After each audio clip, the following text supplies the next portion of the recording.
The protagonist in Gail Godwin's short tale A Sorrowful Woman is a woman and parent who, after becoming overburdened with her spouse and kid, withdraws from them and progressively cuts them off from her existence. She tries on different roles after becoming dissatisfied with her duties as a responsible wife and mother but discovers that very few of them please her either. She struggles to adjust when given a wider range of options since she is used to playing a particular character. Such a state of affairs, continuous suppression and discriminative duties, leads her to depression, a condition that many women faced in the 70s. Godwin's protagonist has a pretty regimented existence as a wife and mother. Her activities mostly consist of looking after her spouse, their child, and the house. She clearly is not happy with this, as seen by her efforts to do away with this job, yet she feels uncomfortable without such a framework. She establishes a habit of combing her hair in the sunlight every day. When she chooses to compose a poem, she hesitates to begin the task once she becomes aware of the variety of alternatives available to her. The thought of having such freedom appears to disturb her. It seems reasonable to state that this situation reveals her apprehension and uneasiness within the scope of self-expression. Godwin's heroine similarly tries on several roles as a result of her discontent with her current one.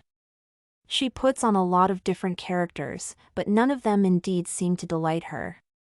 She tested these identities on like clothes, then rejected them. Her overarching sense of powerlessness and ongoing isolation from her family and the world as a whole are likely caused by her failure to identify any role that truly fulfills her. She tries to have no position at all since she can't seem to find one that suits her. The sterility and solitude of the plain white room give the impression that she is attempting to rid herself of her past existence.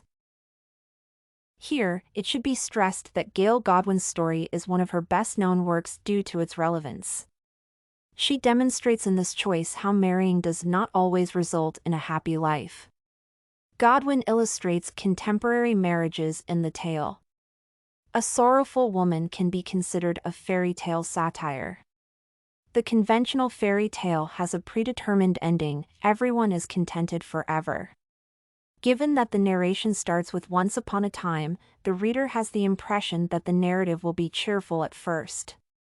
The classic fairy tale concept is made fun of in this story. The lack of names for the actors in this piece denotes that they are acting out a widespread role.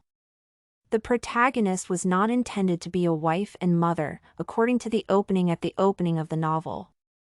This inference might be drawn since the phrase once upon a time suggests that she believed her lifestyle as a mother and spouse would be ideal. She intentionally struck her child out of desperation that her spouse would notice it. The mom would be content to devote time to her household in a fairy tale. Godwin makes a mockery of fairy tales by making the characters act in ways that are completely contrary to what they would normally do. When she became so depressed and ill at the thought of her relatives that she never wished to face them again, nothing could lift the sad woman's melancholy, and she knew it. Instead of reviving her, her spouse gives her a sleepless night that makes her feel much worse. He appeared willing to do all he could to make his spouse joyful since he believed that would satisfy her. In contrast to Sleeping Beauty, the wife in A Sorrowful Woman dies rather than having a happy, ever-after life. In A Sorrowful Woman, the author tells a terrible story of a mother who seems to be overworked and a devoted husband who is frantically attempting to keep his family together while dealing with the wife's worsening psychological and emotional health.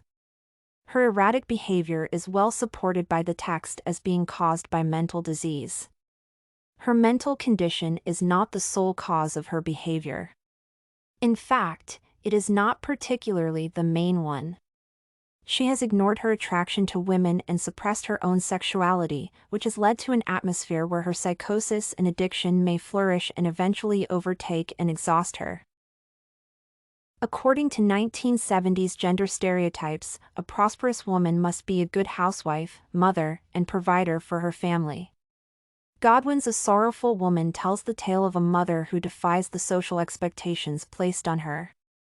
The protagonist of the narrative is perceived to be psychologically ill, but in reality, she is defying gender expectations by refusing to be a housewife, withdrawing from society, and exploring her genuine interests. When the son and father later view it, he understands that things have reverted to regular, and that is how matters should have been. The boy believes the lady is asleep and claims she is exhausted from doing all of our tasks again until they rush in to find the woman deceased in her chamber. Making the home a better environment for her spouse and kids to live in by cooking and cleaning demonstrates to the reader what was socially acceptable at the time. To inform the audience that the lady may have felt regret for not being present to perform all of these tasks for her household and that perhaps she wished to perform it for them one more before she passed away, it might be assumed that Godwin included this section towards the end, just before the woman passed.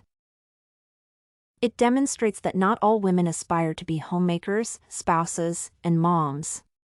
Some people could have loftier goals and objectives.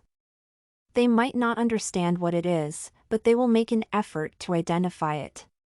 Males can take care of the house and kids while still earning a living and providing for their family, proving that they are able to be both head of the household and breadwinners.